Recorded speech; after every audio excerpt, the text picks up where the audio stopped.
Okay, we're going to take you live to Canberra where the Prime Minister is speaking. Cabinet, some very difficult changes that we have asked Australians to make, and in many cases in relation to the operation of businesses, some very difficult changes, which means that they will need to close their doors, and that also means that their staff will no longer be able to turn up to work and have employment.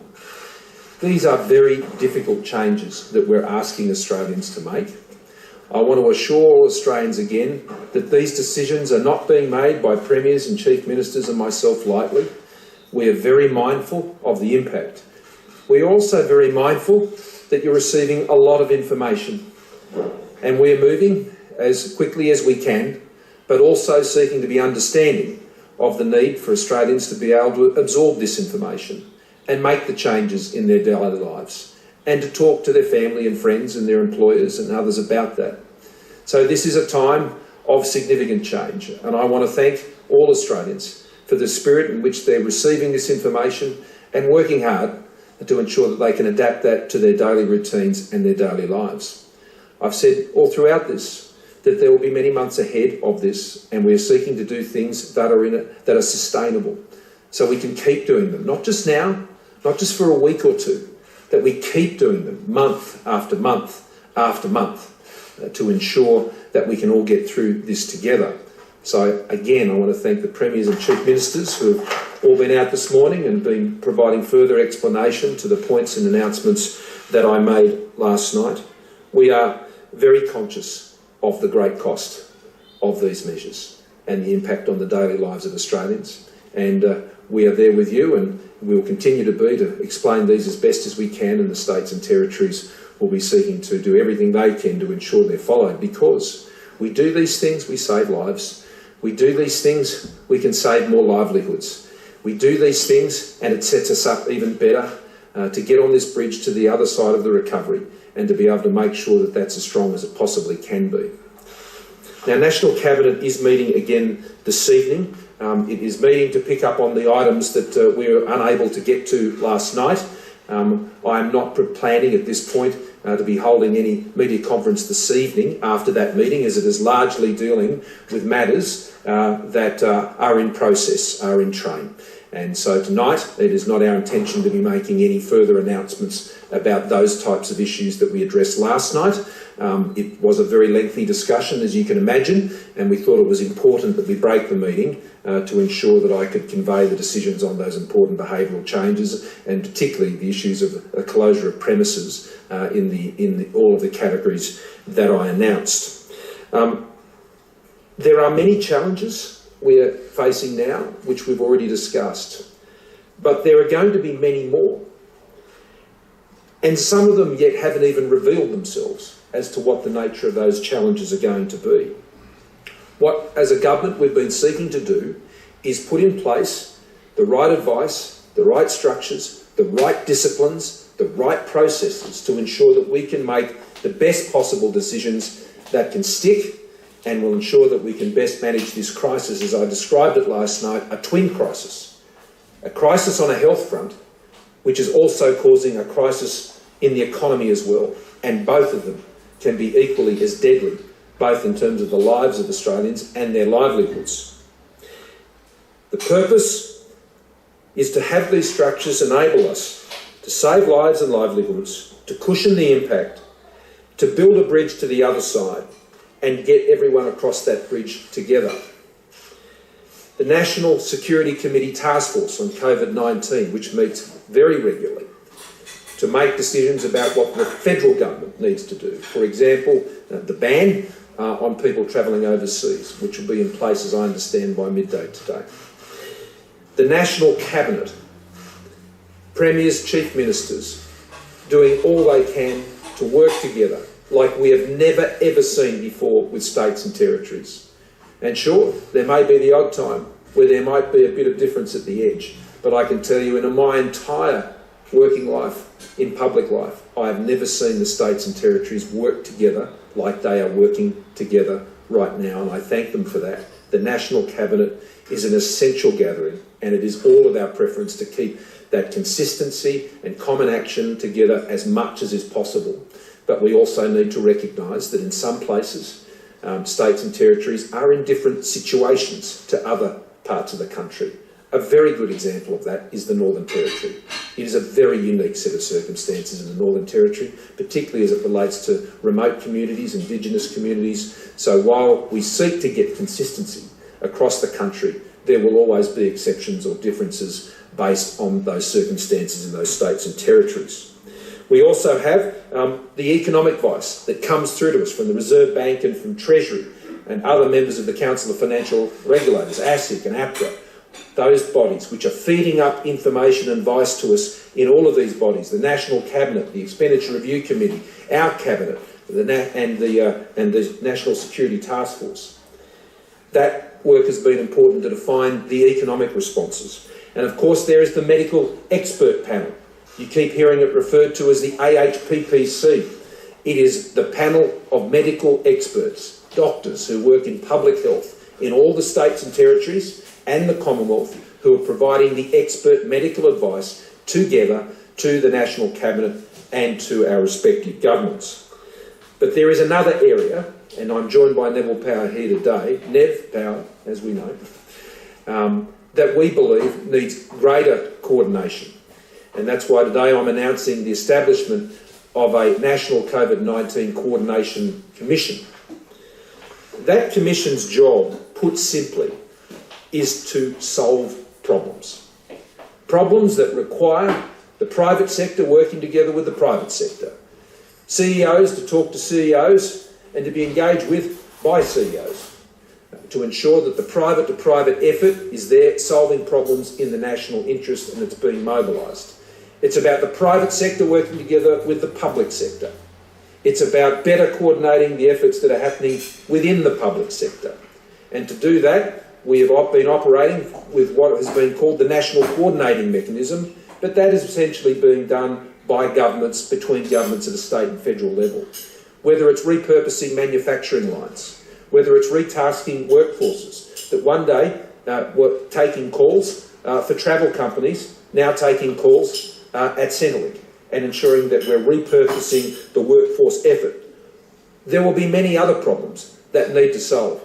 And Nev Power I have appointed as Executive Chairman of that Commission to help us solve those problems and work through them with all arms of government, right across government, working with states and territories, some of whom have also put in place similar arrangements to ensure we can get these problems sorted, whether it's ensuring we get food to supermarkets and we ensure the supply lines remain open there, when the trucks can roll out when they need to roll out, and we have enough of them to do that job at all the right times. These are the many challenges that we need to face. Now, Nev Power was the former head of the Fortescue Minerals Group.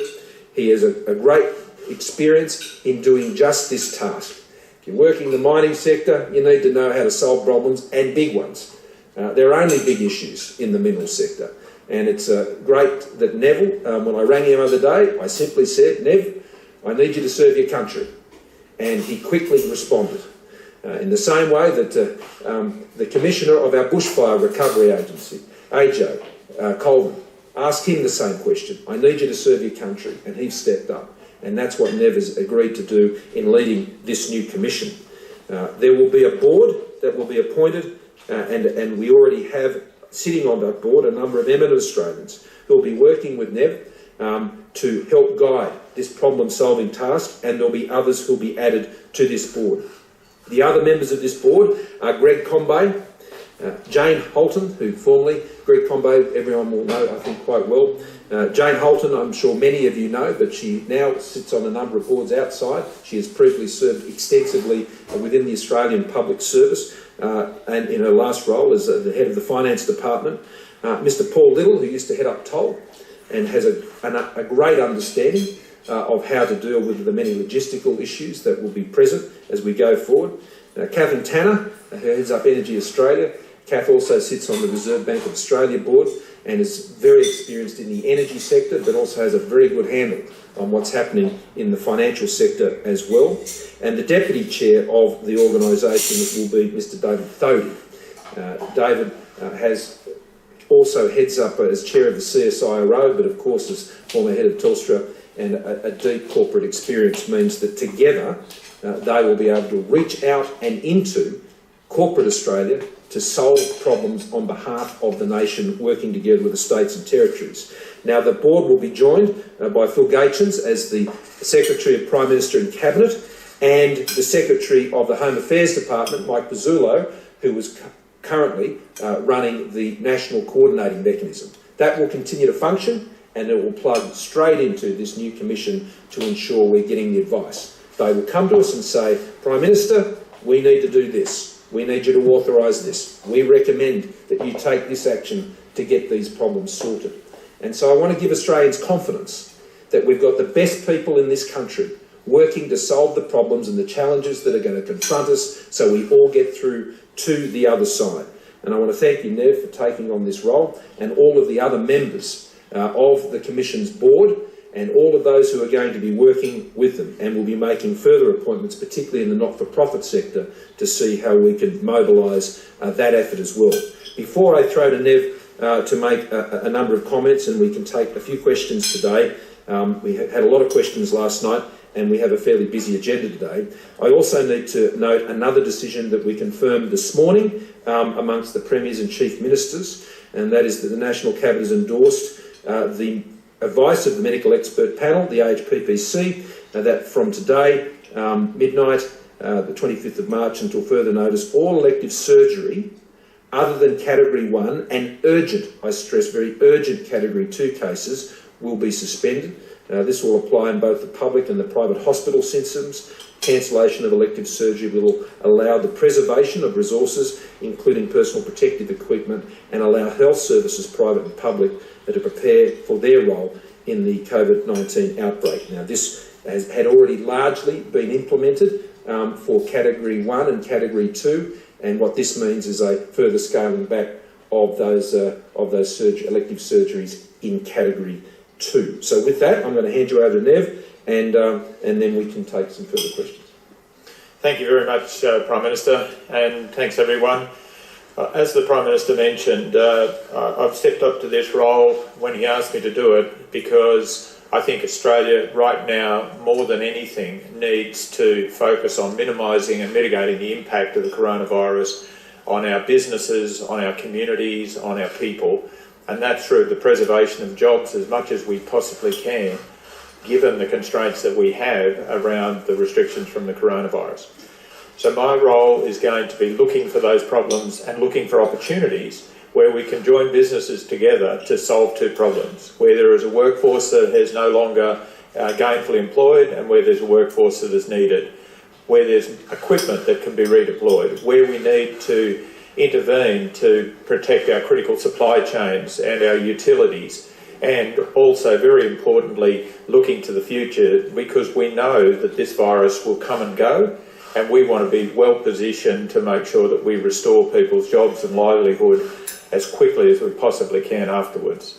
So our priority is to identify those areas, ask people for their help, and look for coordination across all of those areas to minimise the impact of this virus.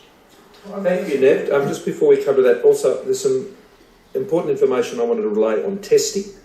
My morning brief this morning has Australia at 162,747 tests for COVID-19. Now, to put this in perspective, the test by 100,000 population for Australia is 5 times, almost 5 times, 4.7 in fact, what it is in the United Kingdom. It is 25 times what it is in the United States. It is even higher now than in the Republic of Korea, and puts Australia right up the top of that leaderboard in terms of the amount of testing that we're undertaking in Australia. This is a very important statistic because it shows that those testing resources we are securing and we are continuing to deploy. The testing and the contact tracing is the most important jobs we have as governments to ensure that we can best manage this virus, and to, supported by all the other measures, ensure we can reduce the peak impacts that we are so determined to do in managing the virus in the community. Andrew.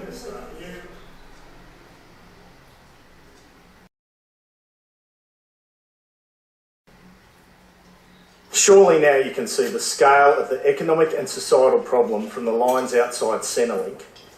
Will you consider a scheme like Boris Johnson's, where he provides money to distressed businesses so they can keep their workers on the bridge until we get to the other side?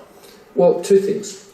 We are already providing money to businesses through the BAS arrangements, and one of the weaknesses of the system that you're advocating for is that it has to build an entirely new payment system for that to be achieved, which is never done quickly and is never done well. And that would put at great risk the sort of resources we're trying to get to people. The best way to get help to people is through the existing payment channels, through the existing tax system arrangements. That was the lesson from the GFC. Of all the money that went out in the GFC, and I'm not making a partisan point here, the key lesson was you must use existing channels for getting money to people, because that is the most effective way for that to occur. To dream up other schemes can be very dangerous. Even if it means more job losses? No, well, I don't accept that at all, and that is not the advice of Treasury either. That is completely inconsistent with the advice of Treasury. See, what we're doing is keeping as many businesses as we possibly can open. And then what we're doing for those businesses that close, because of the many measures, in fact, that we're putting in place, we are ensuring a stronger safety net for all of those who are impacted by that. Businesses will close because of the restrictions we have put in place. There will be no jobs in those businesses. And so what we want to ensure is that the Australians who are affected by that, and the businesses indeed that are affected by that they can get a lifeline and a safety net that will help them through. Because if you lose your job and you earn $150,000, or if you lose your job and you earn $50,000, or your job is at risk on those two different levels, then I'm ensuring that both of those people get the same support. I think this isn't a one-on-one interview, Andrew. I addressed that last night. Communications, logistics, transport will all be important. The Department of Defence does that very well. So what role do you envisage for the Department of Defence? They're already playing a role. They're already involved, particularly in logistics issues and the repurposing of supply chains on PPE masks and things of that nature. And I want to commend Minister Andrews, Karen Andrews, for the amazing job she's been doing around that effort, working together with the Minister for Defence. Defence personnel are already involved in contract tracing and surging workforce support into state governments to help them with those tasks. Logistics support from the military will also be available, and the many other tasks that they can be involved in, which were on great display during the bushfire crisis. And all of those resources will be at the disposal of the National Coordination Commission for Coronavirus, and they will be plugging in heavily with this work with Nev. In your opening remarks last night and again today that the situation is slightly different in some of the states. Is it conceivable that New South Wales and Victoria could move ahead to further restrictions at a faster pace than other states? Well, the preference of all states and territories is to ensure as much consistency as possible, because it is absolutely true that the situation in New South Wales is different to that in Victoria and to that of Western Australia, and in particular the Northern Territory and Tasmania. And where possible, they are seeking to ensure a consistent approach. But the issue of hitting higher thresholds and other measures is a matter that is being discussed by the National Cabinet. But be assured that if additional measures are required for different parts of the country, there would be no resistance to that occurring.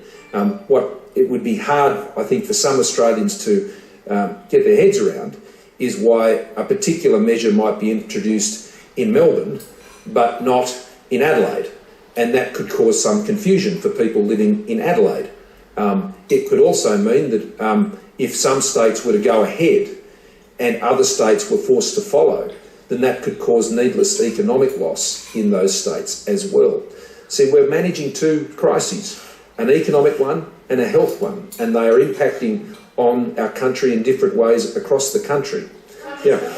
Last night night you told Australians to stay home except for essential school, work, grocery shopping, health or exercise. This morning the government texted people who are sick to stay home. Well, obviously it's more urgent that sick people get that message. Don't you think that lack of detail this morning undermines the very clear advice you gave last night? No, it doesn't, because it was consistent with the advice. The most urgent message that we're getting for people to stay home is to stay home if you're sick. That is the most important, urgent message. It is also important that people should stay home when they're in self-isolation. And as I said last night, our preference and our instruction is more generally, stay home unless you're going out for essential. But the most dangerous thing you can do, and we know of people who are sick and have sought to go to pharmacies, and that is very dangerous. And so the most important part of the message that we're seeking to get out is that message. There will be more messages. I mean, just last night, you were criticising the government for not having a text messaging service. And here it is first thing this morning, and I knew that was taking place. So I'd ask the media to be patient. We're obviously getting to these issues, and I appreciate there'll be criticism from time to time. But that message is very clear. The message we gave last night was very clear. There will be more messages that come out using those sort of mechanisms, and we are further upgrading that capability. There are still some people today who are a little bit confused. Parents, do I send my kid to school, do I not? Some small businesses who don't fall very specifically into some of those categories. What the categories in terms of I should close? So maybe a small jeweller or a nursery for plants and so on. People just are still confused what to do. Would just a lockdown for a time be a good idea so that unequivocally it's clear we need to just all lock down, we need to control this now? Well, you're suggesting I should close down businesses where there's no medical advice that they should. I don't understand why we would cause that harm to a business and all their workers and their livelihoods for the sake of some sort of message convenience. I think that would be quite reckless. What we're seeking to do is put in place measures on a scalable basis. Now, last night I gave a very clear list of those businesses that were unable to continue in their premises because of the risk of the spread of coronavirus. Now, our advice is not to extend that more broadly within the retail sector. People can still go to car yards, they can still do those things where it's necessary for them to do that. And those businesses are expected to put in place the arrangements I talked about last night, which is the 4 square metres per person, how many people can be in that premise. And what I was trying to stress last night is the government is taking these decisions together with the states and territories very seriously. We are not going to do things to a business or someone's job and livelihood where at this stage that may and is not necessary. And so when we do make those decisions, and if we do make those decisions, you can have the confidence that it's not been done in some sort of cavalier way to just suit the convenience of messaging. That's not my priority. My priority is to protect Australian lives and protect their livelihoods and to make this information as clear as I can. Kath, last question. Minister, just picking up from Phil's question, the Victorian Premier this morning in his press conference said there would be stage 3 lockdowns, not today, but they're coming. And he said that it was basically understood now in the National Cabinet that there were differences between the states, and his clear inference was that Victoria and New South Wales would move ahead of other states to implement stage 3 lockdowns. Is that your expectation?